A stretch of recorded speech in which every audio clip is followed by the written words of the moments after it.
Hello friends, welcome to my Vinita super classes. आज हम लोग बिहार बोर्ड के क्लास 7 के अतीत से वर्तमान में चैप्टर 2 का प्रश्न उत्तर देखते हैं। पाठ का नाम है नए राज्य एवं राजाओं का उदय। इससे पहले कि आप हमारे चैनल पर नए हों तो हमारे चैनल को सब्सक्राइब कर लें और बेल आइकन को दबा दें, जिससे हमारे आने वाली वीडियो का नोटिफिकेशन आपको सबसे पहले मिल सके। अगर अभी तक आप लोगों ने पहले पार्ट का प्रश्न उत्तर नहीं देखा है तो ऊपर आई बटन में लिंक दे दिए हैं, आप लोग वहां जाकर पहले पार्ट का प्रश्न उत्तर देख सकते हैं। आइए हम लोग पहला प्रश्न देख लेते हैं। इसमें पहला प्रश्न है जोड़े बनाइए। पहले कॉलम में एक तरफ है क सोमनाथ, ख सेनवंश, ग गोपाल, घ कन्नौज, अंग मध्य भारत। और दूसरे तरफ पहला में है गुज्जर प्रतिहार, और 2 नंबर में लोगों द्वारा चयनित शासक, 3 नंबर में त्रिपक्षीय संघर्ष, 4 नंबर में गुजरात, 5 नंबर में बिहार। अब हम लोग इसका मिलान कर लेते हैं।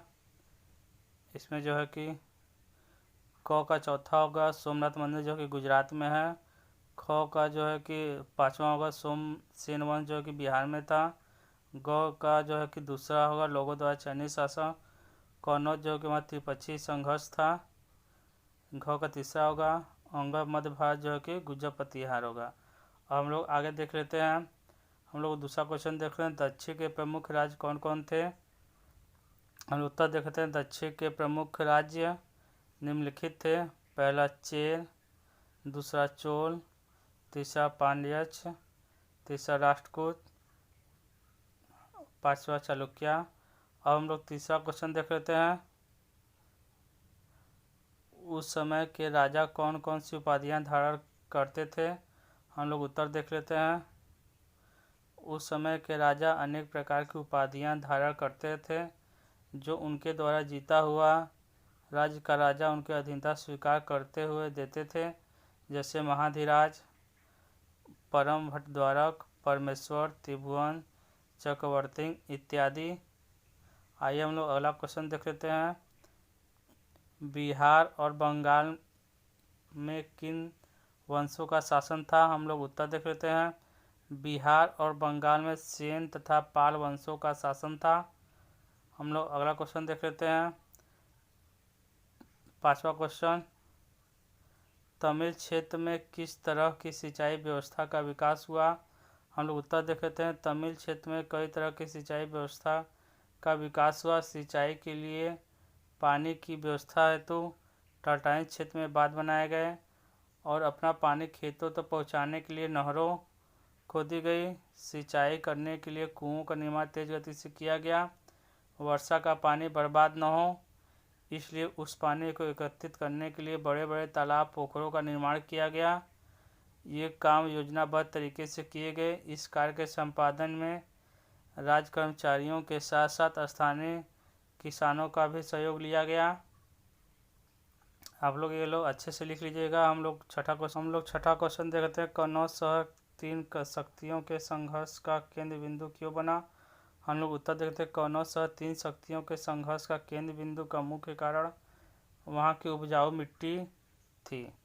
कन्नौज उत्तर भारत का एक प्रसिद्ध नगर था, जो कभी हर्षवर्धन की राजधानी रह चुका था।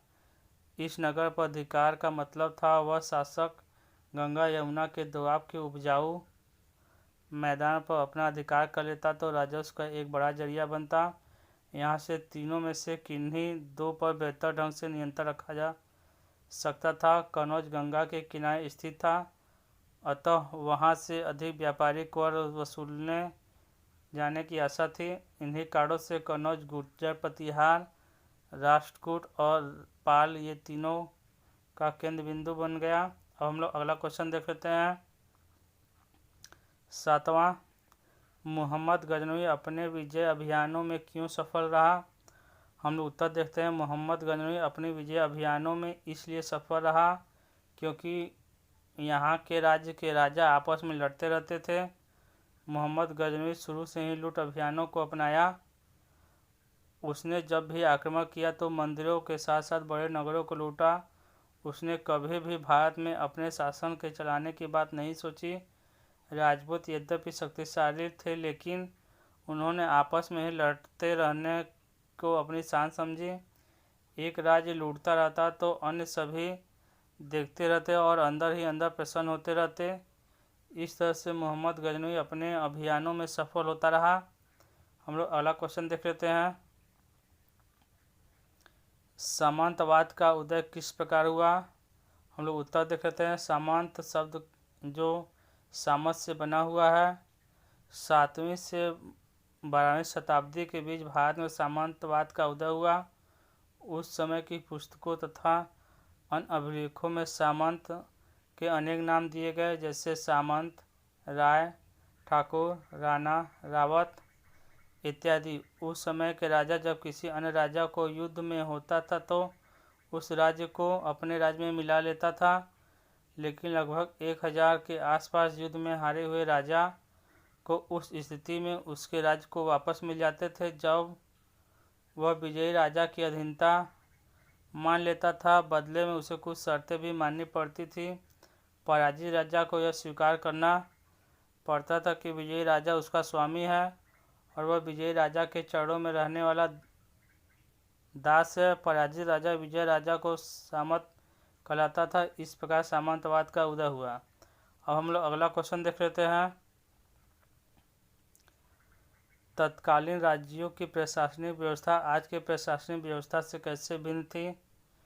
हम लोग उत्तर देख रहे हैं। तत्कालीन राज्यों की प्रशासनिक व्यवस्था आज की प्रशासनिक व्यवस्था से बहुत ही भिन्न थी। उस समय राजतंत्र था। राज्य के सभी निर्णय राजा लिया करता था।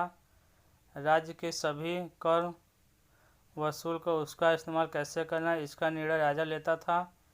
इसमें अधिकारी की नियुक्ति राजा करता था। राजा का पुत्र ही पुनः राजा बनता था। जबकि आज प्रजातांत्रिक व्यवस्था है, इसमें जनता द्वारा शासन चुना जाता है। इसमें अधिकारी की नियुक्ति परीक्षा पास करने के बाद होती है। इसमें सभी एक व्यवस्था के रूप में कार्य करते हैं।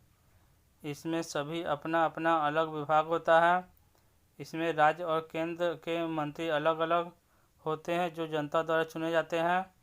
अब हम लोग अगला देख लेते हैं। प्रश्न 10वां। क्या आज भी हमारे समाज में सामंतवादी व्यवस्था के लक्षण दिखाई देते हैं? हम लोग उत्तर देख लेते हैं। आज भी हमारे समाज में सामंतवादी व्यवस्था के लक्षण कानूनी तौर पर तो दिखाई नहीं देते हैं। अब दिखाने के लिए तो सामंतवादी व्यवस्था हमारे समाज में नहीं है, लेकिन उससे भी ज़्यादा भयानक नए रूप में परिवर्तित हो गए। आजकल बड़े बड़े बाहुबली किसी न किसी राजनीतिक पार्टी से जुड़े हैं और कई तो मंत्री बनकर बैठे हैं और लोगों पर बहुत ही अत्याचार करते हैं। आए दिन समाचार पत्रों या न्यूज़ चैनलों पर ऐसे समाचार सुनाई पड़ते हैं। अब हम लोग आगे देख लेते हैं। प्रश्न 11वां। मध्यकाल के मंदिर अपने धन दौलत के लिए काफ़ी प्रसिद्ध थे। भव्यता के दृष्टिकोण से आप अपने पास के मंदिर से तुलना करें। हम लोग उत्तर देख लेते हैं। धन दौलत की दृष्टि से आज तिरुपति मंदिर और शिरडी का साईं राम मंदिर से हम कर सकते हैं। हमारे आसपास के मंदिर से यदि तुलना करें तो पटना का महावीर मंदिर किसी भी दृष्टि से भव्यता एवं धन धान्य से किसी प्रकार से कम नहीं है।